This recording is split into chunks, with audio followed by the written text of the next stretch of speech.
Prezados amigos que nos acompanham através da internet, queridos amigos e amigas aqui presentes, Deus seja conosco e nos envolvam na sua proteção. Na madrugada do dia 31 de dezembro de 1799 para 1º de janeiro de 1800, narram as tradições do mundo espiritual. Reuniram-se centenas de entidades espirituais no plano astral para decidir os novos rumos do planeta. Aquela reunião, segundo essas mesmas tradições desses espíritos, principalmente de Humberto de Campos, através de Chico Xavier, no livro Cartas e Crônicas, Irmão X, havia sido programada há 300 anos antes e contava com quase 1000 espíritos presentes. Essas entidades que ali se avolumaram em uma região ignota do plano superior estavam na expectativa dos novos rumos que a humanidade vivenciaria no planeta. Entre elas, espíritos que se notabilizaram por construir o pensamento da civilização antiga, principalmente nas religiões orientais, Confúcio, Krishna, Lao Tse, Hermes e outros que ali se notabilizavam, naturalmente esperando o momento da grande decisão e ao mesmo tempo das deliberações que deveriam ceder lugar naquela reunião, ao lado de outras entidades que antecederam a chegada de Jesus na Terra, principalmente em Roma: Ovídio, Salúcio, Tito Livio, Mecenas, Horácio e os grandes poetas latinos ali permaneciam, tanto quanto os pensadores da oratória, da retórica, da lógica, da filosofia, ao lado daqueles grandes pensadores do pensamento ocidental da filosofia: Sócrates, Platão, Aristóteles, Tucídides e outros, que ali se acotovelavam, também esperando a deliberação do mestre de cerimônia ou alguém responsável por aquela reunião. Ao lado daqueles outros espíritos responsáveis por investigar a realidade da matéria, como Leucipo, Lucrécio, Demócrito, e outros que ali se reuniam. Em outro lado do salão, encontravam-se entidades envolvidas com a mensagem cristã pós-Jesus, particularmente os pais da patrística romana, tanto quanto os neoplatônicos de Alexandria ali estavam: Agostinho de Hipona, Tertuliano, Próculo, Apolônio de Tiana, que viera antes, e outras entidades espirituais como São Tomás de Aquino, os grandes místicos da Idade Média, que ali também estavam presentes, que se acotovelavam para aquela reunião grandiosa que deveria decidir o futuro da humanidade, particularmente no século XIX e mais adiante nos séculos por-vindouros. A reunião, no entanto, contava também com algumas entidades espirituais de outras áreas, na arte, na literatura, no pensamento cultural em geral: Dante Alighieri, Leonardo da Vinci, Michelangelo, Botticelli, Rafael Sanzio. Ali se encontravam presentes, entre outras entidades espirituais que ali se adensavam, tanto quanto aquelas que ergueram seu pensamento na área da religião, revolucionando o pensamento religioso na Idade Média ainda, como Teresa d'Ávila, como São Francisco de Assis e outros, São Vicente de Paulo, Fênelon, ao lado daqueles grandes construtores do pensamento científico e cultural: Giordano Bruno, Galileu Galilei, Isaac Newton, René Descartes, outras entidades espirituais como Henrique de Sagres, Colombo, Cabral, aqueles que alargaram os horizontes do planeta nos continentes, nas navegações. Ali também se encontravam, naquela reunião grandiosa, numa espécie de anfiteatro, ao lado de outras entidades que recentemente desencarnaram na época, os revolucionários de França, como Maria Antonieta, Robespierre, Danton, Diderot, Marat, Camille Desmoulins e outras entidades que ali se adensavam. Ao lado de outros espíritos que chegavam, esses que se encontravam reencarnados, que estavam desprendidos da matéria no sono físico, na emancipação da alma, ali se encontravam, sendo convidados de maneira muito especial, porque eram algumas entidades de alto quilate que haviam se reencarnado, mas que mantinham sintonia com aquela equipe espiritual. Ampère, Fulton, Goethe, Faraday, Beethoven, o Papa Pio VII e outras entidades que eram trazidas por seres angélicos que conduziam-nas fora da matéria para aquela reunião grandiosa. A expectativa nos olhos, um coral angélico de crianças começa a cantar o Aleluia de Handel, da famosa peça O Messias. A expectativa quando chega uma última entidade espiritual reencarnada, que se tratava de Napoleão Bonaparte, sob a personificação de Júlio César, uma das suas últimas encarnações. Ao adentrar-se no ambiente, é recebido por outra entidade espiritual que chega também, que também se preparava para reencarnar. Johann Hus, João Hus, que foi um dos grandes teólogos e cristão primitivo, que antecedeu Martinho Lutero, e que Lutero bebeu das suas obras e inspirou-se na sua conduta para mais tarde desencadear sua missão de tentar, na sua época, restaurar a mensagem de Jesus. João Hus, que tinha uma espécie de coroa brilhante irradiando luz, aproxima-se de César, cumprimenta-o, pega-o, ele que estava indo envolvido pelos fluidos da matéria e não conservava totalmente a lucidez daquela reunião, quando de repente uma entidade espiritual alvinitente cerca-se de todos ali e começa a dizer: César, eu autorizei a sua vinda do planeta para preparar minha mensagem no passado.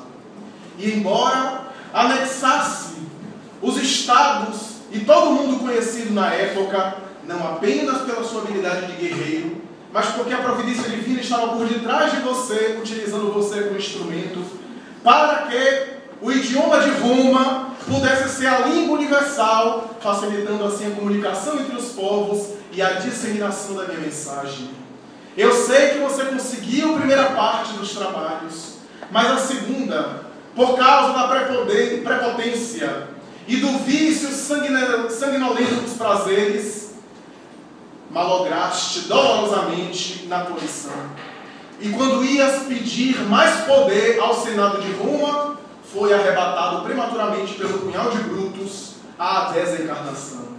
Hoje, eu te concedo novamente uma oportunidade para reparares os erros do passado, agora em solo francês, na Europa, para que facilite a comunicação, para que erga os ideais de solidariedade humana e de justiça social, e para que prepare os povos para a chegada do meu apóstolo, do meu embaixador.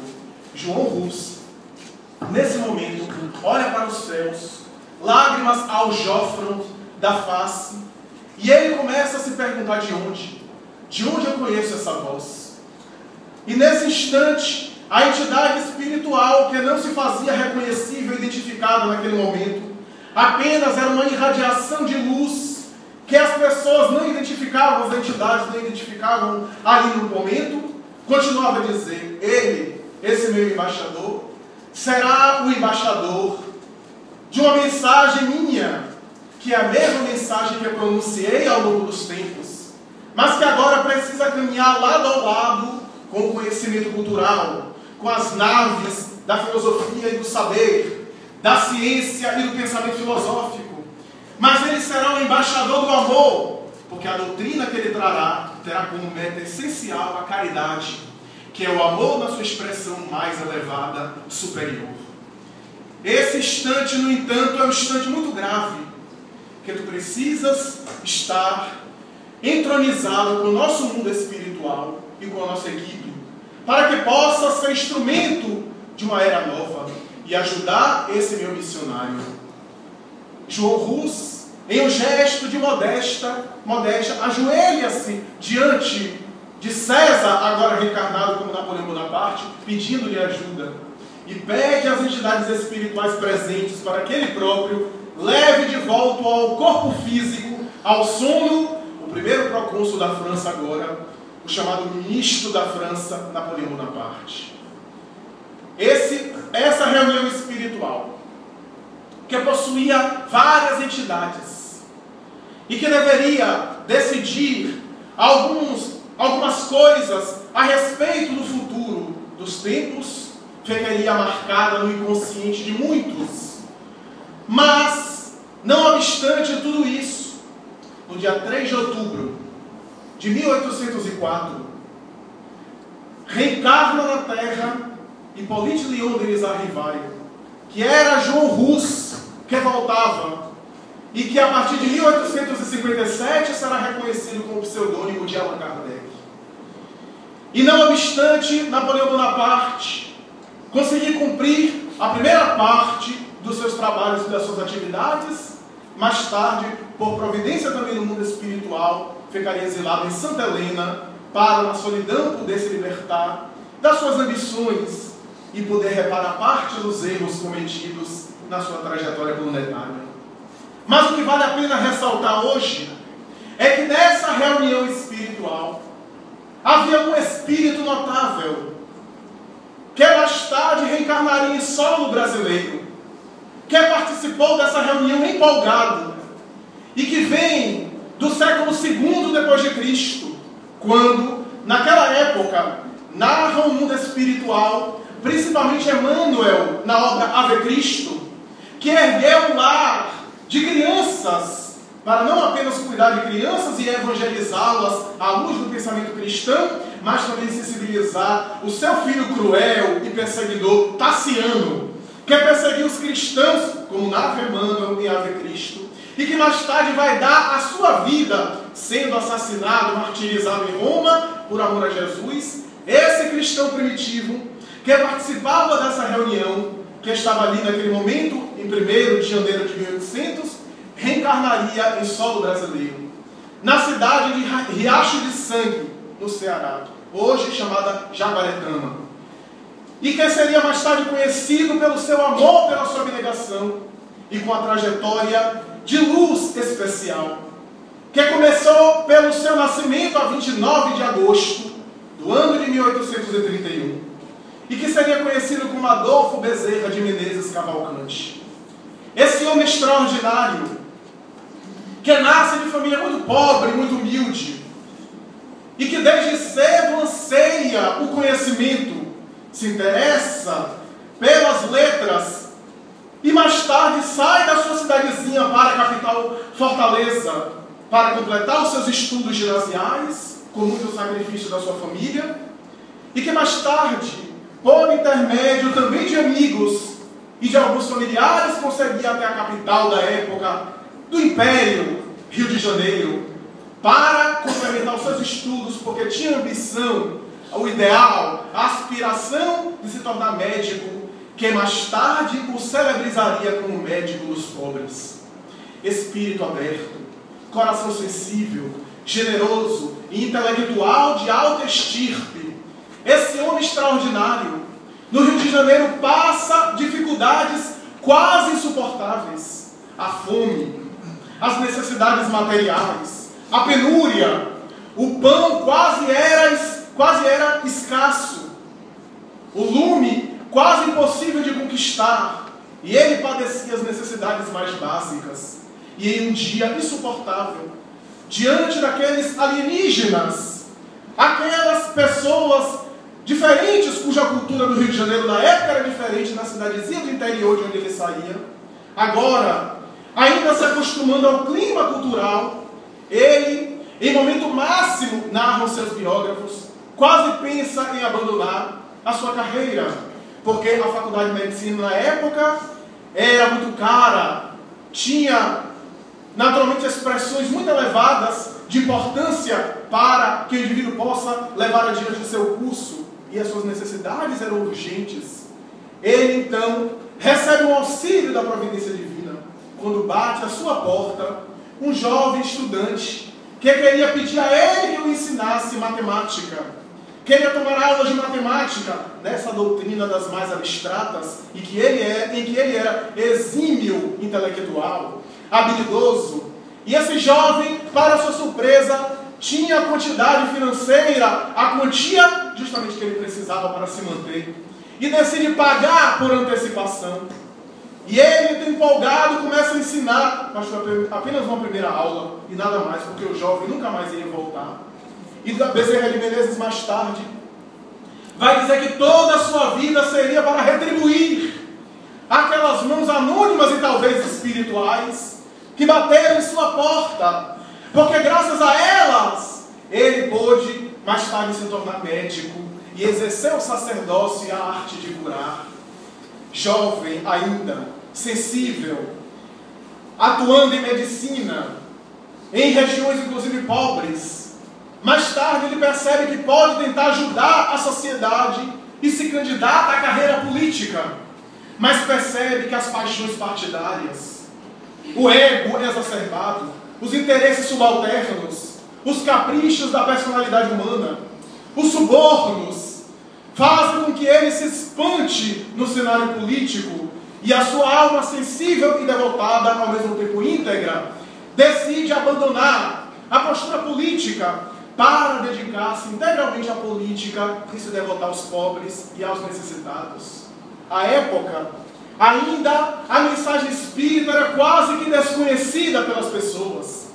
E as pessoas não conheciam senão as ideias extraordinárias de Hegel, de Marx, os grandes materialistas, Augusto Comte, no positivismo, e outros que propugnavam os seus ideais, que defendiam a ideia do materialismo, do sensível, do empirismo. E ele, que lia obras extraordinárias e que era intelectual, ao ler as obras desses grandes vates da cultura, se torna um livre pensador.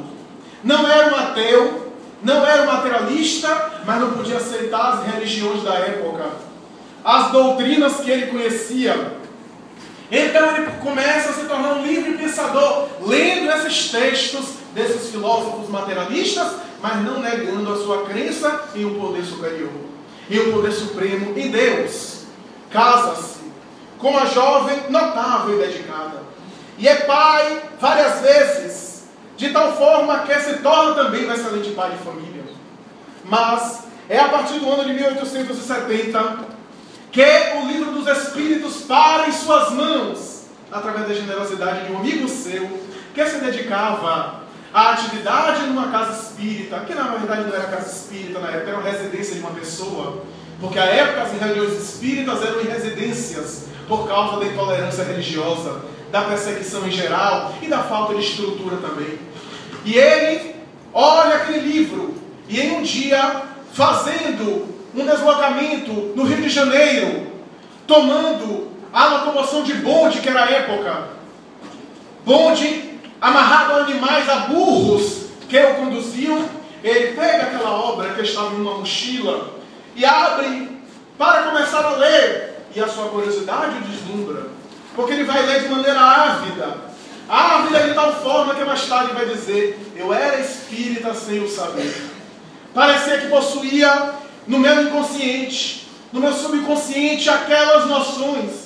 Parecia saber daquilo, e o conhecimento do livro dos Espíritos só fez colocar na minha consciência aquilo que eu já trazia na minha alma, iluminar-me profundamente. Eram ideias tão claras que parece que saíam de mim mesmo, e que eu encontrava ali naquelas páginas cristalinas do mundo espiritual superior da terra.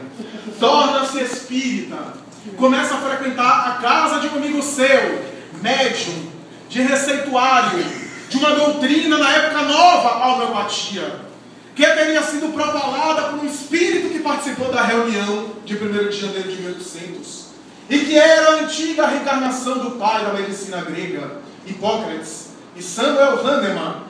E as suas ideias vai também proliferar no Brasil, particularmente entre os médios que em transe receituavam a homeopatia, ajudando as pessoas necessitadas que não tinham condição de acessar os serviços médicos na cura das suas problemáticas orgânicas. E ele conhece um médium extraordinário, na época o maior médium do Brasil, Frederico Júnior, médium sonambúlico, de efeitos físicos, de cura, de clarividência, de clareaudiência. Esse notável médium que chegou a receber mensagens espirituais de Allan Kardec à comunidade brasileira, na Federação Espírita Brasileira, vai com ele, com um grupo de pessoas, erguer a Casa de Ismael, a levar adiante a instituição da Federação Espírita Brasileira com outro grupo de amigos. E esse homem vai se tornar um pacificador, porque na época o movimento espírita, ainda nos seus inícios, enfrentava muitas dificuldades. Havia divisões, discórdias, brigas intestinas, facções, correntes dentro do movimento espírita. E porque Bezerra de Menezes se colocava no meio disso para tentar pacificar, era alvo de muitas pedradas, de muitas incompreensões. Sofreu em silêncio e nunca recuou, nunca se fragilizou ou se atemorizou diante das perseguições que ele sofria, diante das querelas, da maledicência e de outras situações que ele enfrentava na Casa de Ismael. O movimento espírita era tão fracionado que haviam 3 correntes, cada uma delas que se dizia espírita e de alguma forma brigava e negava a existência da outra. Aqueles espíritas que se dedicavam apenas à prática mediúnica, aqueles que se dedicavam à assistência social, que era chamado de maneira até às vezes irônica, espíritas místicos, e aqueles que eram filosóficos, e assim eles se debatiam e digladiavam-se, impondo cada um deles a sua verdade, como se o outro também não tivesse uma parcela da verdade. Bezerra de Menezes defendia a ideia da unificação, a ideia de que o espiritismo são 3 aspectos: ciência, filosofia e religião, e que não deveria ser fracionado, fragmentado.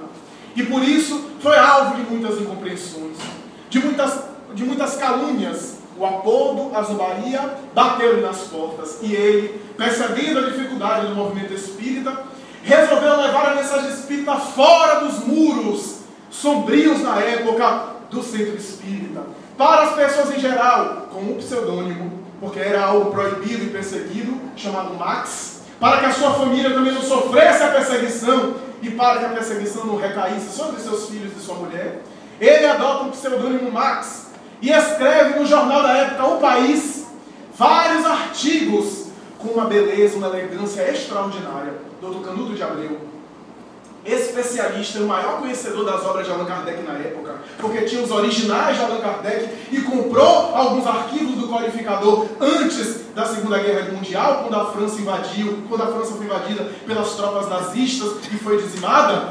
Esse homem extraordinário vai dizer: nunca eu vi alguém escrevendo tão profundamente, tão belamente a doutrina espírita como ele no jornal País. E depois dele também nunca vi alguém escrever a mesma altura. De tal forma, à época, lança uma obra chamada A Loucura sob o Novo Prisma, na Faculdade de Medicina do Rio de Janeiro, em 1857, quando ele apresenta à Faculdade de Medicina do Rio de Janeiro, uma obra, A Loucura sob o Novo Prisma, defendendo a obsessão em casos de esquizofrenia e de psicose. Vai se notabilizar, sobretudo, pela sua abnegação, pela sua caridade. E quando as situações se fazem quase insuportáveis, ele sai da Federação Espírita Brasileira para evitar uma briga e talvez até uma catástrofe maior. Prefere recuar, se mantém em discrição e procura se afastar para que a Federação não sofra mais perseguições e mais ataques. Quando então narra Brasil, Coração do Mundo, Pátria do Evangelho, através do Espírito Humberto de Campos, pela mediunidade inatacável de Chico Xavier, que há uma comunicação mediúnica na Casa de Ismael, pelo próprio Ismael, o guia espiritual do Brasil, que diz: traga o Bezerra de Menezes de volta. Nós queremos o Dr. Bezerra de Menezes aqui na presidência da Federação Espírita Brasileira. E o grupo de espíritas vai até a sua casa e bate, para que ele abra. Dr. Vantuil de Freitas, presidente da Federação Espírita Brasileira na década de 60, que leu todas as atas da história da Federação Espírita Brasileira, vai dizer Porque quando bateram na sua porta, ele, e mais tarde isso foi firmado em documento, recebe as pessoas e vai dizer: eu aceito a proposta, mas com uma condição, que os meus poderes sejam discricionários. O que é que vale dizer? Que quando eu for contestado por alguém, eu coloco o meu cargo à disposição do contestador e vou embora. Porque eu não preciso de encargos. Eu não preciso de cargos, eu já tenho encargos. E muitos. E eu não tenho nenhuma intenção de permanecer nesse ou naquele posto, se não servir para o bem. E graças ao documento firmado, a Federação Espírita Brasileira começa a unificar o movimento espírita. O movimento espírita começa a ganhar uma certa representatividade. A intolerância religiosa ainda perseguia. Eram os mártires. Eram os primeiros trabalhadores espíritas, para que hoje nós possamos estar aqui conversando sobre o espiritismo de maneira tranquila, quando eles na época sofreram a perseguição e a intolerância. Bezerra de Menezes compreendia todas as situações, permanecia tolerante, compassivo e ao mesmo tempo abnegado. Quando nesse ínterim desencarna a sua esposa, deixando uma prole, e ele tenta conciliar a função de pai responsável e presente com a dedicação na causa espírita e no sacerdócio de medicina. Uma cunhada sensibilizada, irmã da sua mulher, que fica muito aflita diante das suas tarefas homéricas e exaustivas, decide ajudar na criação dos seus sobrinhos, na educação deles, na criação deles, e vai morar na casa de Dr. Bezerra para cuidar dos seus filhos. E ele chama em determinado momento e diz assim: não é justo você tão jovem, sacrificando a sua juventude para cuidar de filhos de outras pessoas, não obstante serem seus sobrinhos. E você sabe que a maledicência, a fofoca é cruel, as críticas são cruéis e pode manchar de alguma forma a imagem sua e impedir, inclusive, o seu futuro como menina mulher. Eu quero lhe dizer que se você pode ser a mãe espiritual dos meus filhos, você pode também ser minha esposa. E quando você quiser e desejar casar comigo, nós dividiremos um leito nupcial, como preconiza as leis de Deus e como manda o amor na terra que o prescreve. E assim, casa-se por segunda vez. E tem uma prole volumosa, de tal forma que dedica-se de maneira integral à doutrina espírita e ao mesmo tempo ao seu sacerdócio de medicina. Quantos casos, quantos contos, quantas situações que as obras biográficas a seu respeito ou as obras espíritas estabelecem. Entre eles um caso que ficou célebre, tão famoso hoje em dia que quase todos conhecem, quando ele recebe no seu consultório modesto de um bairro popular do Rio de Janeiro, uma senhora cujo filho estava morrendo por uma problemática que invadia o trato intestinal e o estômago. E ele, ao recebê-la, faz o exame, a anamnese, diagnostica o problema e receitua um remédio, diagnostica e recomenda um remédio a ela, que ela deveria comprar numa farmácia ali próximo, e o filho dela ficaria bom. E a senhora começa a chorar, sensibilizada, dizendo que não tinha remédio, não tinha dinheiro nem para comprar alimentação. E foi graças à alimentação que o filho dela chegou àquela condição quase de vida ou morte. Foi graças à ausência da alimentação. E por isso ela tinha a escassez e não ia ter condição de comprar remédio. Ele senta-se a uma mesa, começa a vasculhar os bolsos e percebe que não tinha nada. Vai a mão no queixo, começa a pensar o que fazer. Não tinha solução, não tinha alguém que ele conhecesse que podia pedir emprestado importância, recorrer a alguém, a ajuda de alguém. E nesse ínterim ele começa a chorar. Leva as mãos à cabeça e começa a chorar. E nesse levar as mãos à cabeça ele sente algo nos dedos. Percebe o anel de grau. Na época, os médicos muito usavam o anel com esmeralda ladeado de brilhantes da profissão de medicina. Ele retira com alegria e diz: não seja por isso, minha filha. Desça, leve esse anel, compre a medicação e peça a diferença que o preço, porque o valor excede ao preço do medicamento, e com a diferença, compre a alimentação para o seu filho, que ele vai ficar bom. E quando ele fecha o estabelecimento no final e desce para pegar o bonde, para ir até a casa que ficava a quilômetros e quilômetros de distância, ele percebia que não tinha uma moeda sequer nos bolsos para pegar a condução. E para também não ser obstáculo e atrapalhar a condução, ele decide ir caminhando a pé até em casa, e quando chega em casa, a família também passa por necessidades.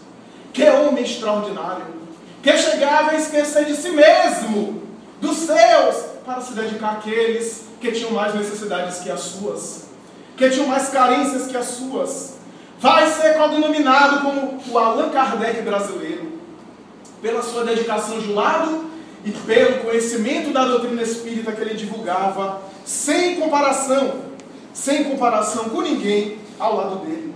Esse homem, que poderia estar nos anais do Prêmio Nobel da Paz, se tivesse reencarnado mais recentemente, vai se tornar um exemplo no mundo espiritual, porque através do mundo espiritual, depois que ele desencarna, uma enfermidade toma conta dele no final de 1899, e em 11 de abril de 1900, ele desencarna de uma problemática cerebral. Desencarna deixando a pátria brasileira e o mundo material, mas ao desprender-se da matéria, ele vê a corte de anjos que o recebe.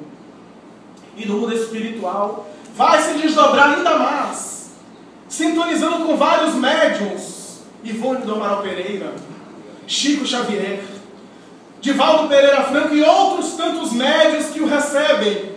E ele vai proliferar sua atividade aqui no Brasil, na Europa em geral, em várias regiões, vários países da Europa, na Ásia. Encontramos ele em regiões as mais distantes, comunicando-se mediunicamente e atendendo com a sua equipe de mais de 10 mil espíritos desencarnados. Vai estender de tal forma que no ano de 1950, comemorando 50 anos de desencarnação, da sua desencarnação, há uma reunião espiritual, conta Chico Xavier, para homenageá-lo. Leon Denis, responsável pela palestra, em homenagem a ele, faz uma peroração emocionada. E depois Viana de Carvalho, responsável pelo movimento espírita brasileiro, toma a palavra para falar e fala da sua dedicação. E ele, ali, de olhos baixos, como se dissesse, não mereço. Quando Celina, mensageira de Maria Santíssima aqui na Terra, se materializa, aproxima-se e diz, Chico Xavier, em um livro de depoimentos, Dr. Bezerra de Menezes, eu estou aqui em nome de Maria de Nazaré e venho lhe pedir que você não precisa mais ficar na psicosfera da Terra. Você pode reencarnar em qualquer planeta do Sistema Solar e, se necessário, fora do Sistema Solar. Planetas onde a luz, a felicidade e a dor não existem mais. Onde o brilhantismo, o amor, a generosidade são regra geral. Tu agora mereces ser feliz, desenvolver o seu progresso. E ele toma a palavra e diz, Maria, Celina, minha filha, pede a Maria, a mãe de Jesus, que tenha piedade com as minhas imperfeições. Se eu puder pedir alguma coisa, eu desejo pedir a Maria que eu permaneça na terra. Que enquanto houver choro e sofrimento, na terra em geral e no Brasil em particular, que eu permaneça entre as criaturas humanas. E Celina balança a cabeça, e nesse momento aparece uma pluma que escreve com o material evanescente da espiritualidade. Ficarás na terra até 2000. Assinado, Maria. A reunião se despeça. E no ano de 2000, comemorando o centenário da sua dedicação, que se faz ainda mais intensa, há uma reunião presidida por Ivon Costa, por Cosme Marinho e outras entidades espirituais do movimento brasileiro, inclusive Bittencourt Sampaio. Ali se encontram, as pessoas homenageiam, um coral de crianças canta Jesus, Alegria dos Homens, de Johann Sebastian Bach. E quando ele é convidado a se colocar, Celina aparece novamente e diz, pela sua dedicação, pela sua abnegação integral, a Rainha dos Anjos veio me dizer que se você não deseja sair da terra, muito bem, permaneces na terra, mas tu terás agora o direito integral de assistência espiritual sobre o planeta. Tu és um dos guias espirituais da terra, concedido pela Rainha dos Anjos. As pessoas choram, sensibilizadas, e até hoje ele permanece se manifestando, se comunicando aqui e acolá, trazendo as suas mensagens fantásticas. Para concluir o meu comentário, peço licença para narrar um trecho de uma obra do espírito Manuel Filomeno de Miranda a respeito de loucura e obsessão, que ele narra que certo dia na Federação Espírita Brasileira, Dr. Bezerra está com o médium Frederico Júnior, um espírito se manifesta e ele percebe que se tratava da entidade espiritual que perturbava tanto um dos filhos seus, porque ele tinha um filho que era esquizofrênico, que padecia uma psicose, que era alienado, que era um resgate, mas não era uma esquizofrenia convencional, física, orgânica, era uma esquizofrenia de fundo obsessivo. E ele vê a entidade espiritual dizendo: eu não tenho forças para deixá-lo, porque você não sabe o que ele me fez. Ele é cruel, ele despedaçou a minha vida no passado, e você não sabe como é que eu cheguei aqui. Não tenho forças para deixá-lo, e desde o berço eu aproveito dele.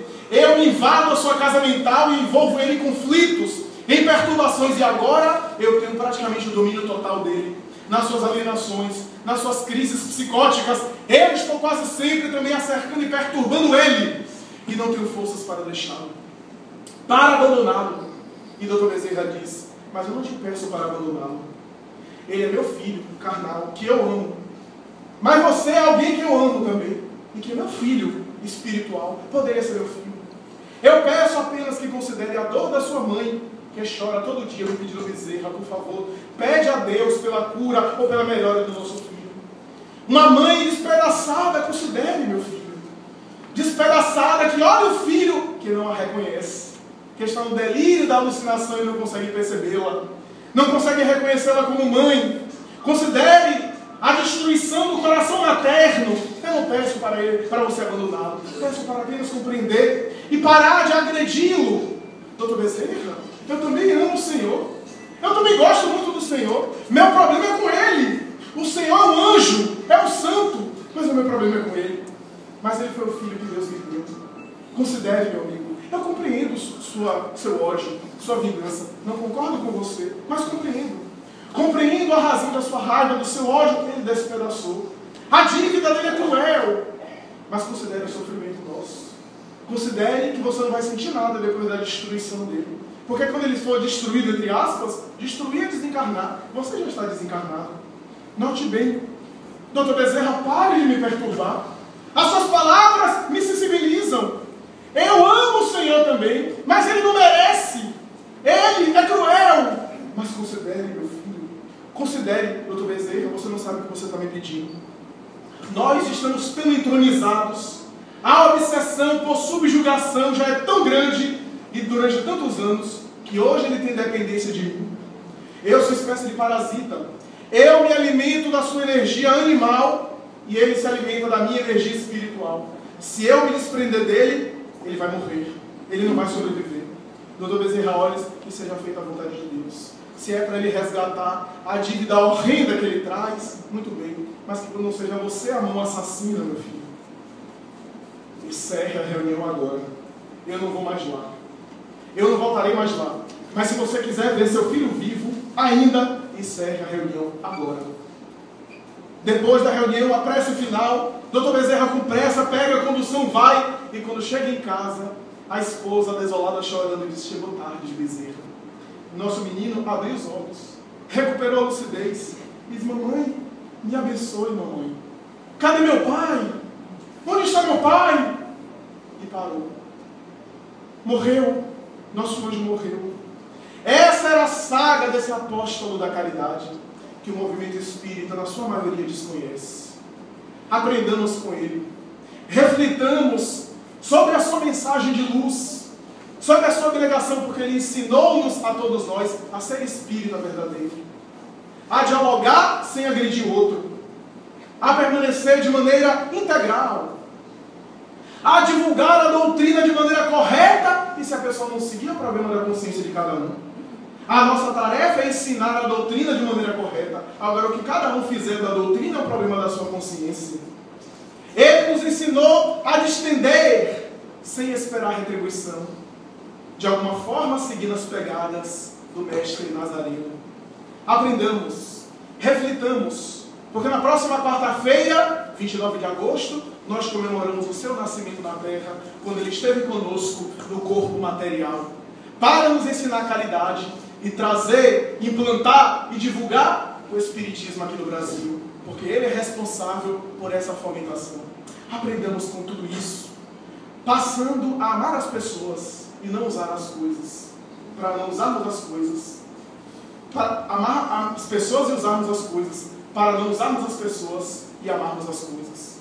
O Espiritismo é a doutrina que resgata o amor.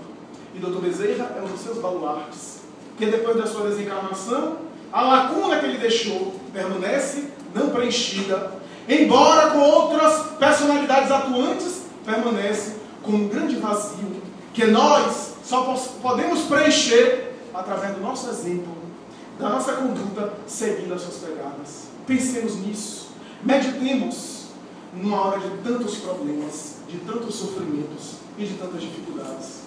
Dr. Bezerra representa essa luz da esperança, que a 1º de janeiro de 1800, naquela reunião, decidiria os novos destinos da humanidade, que está acontecendo ainda hoje, resultado daquela magna reunião no mundo espiritual.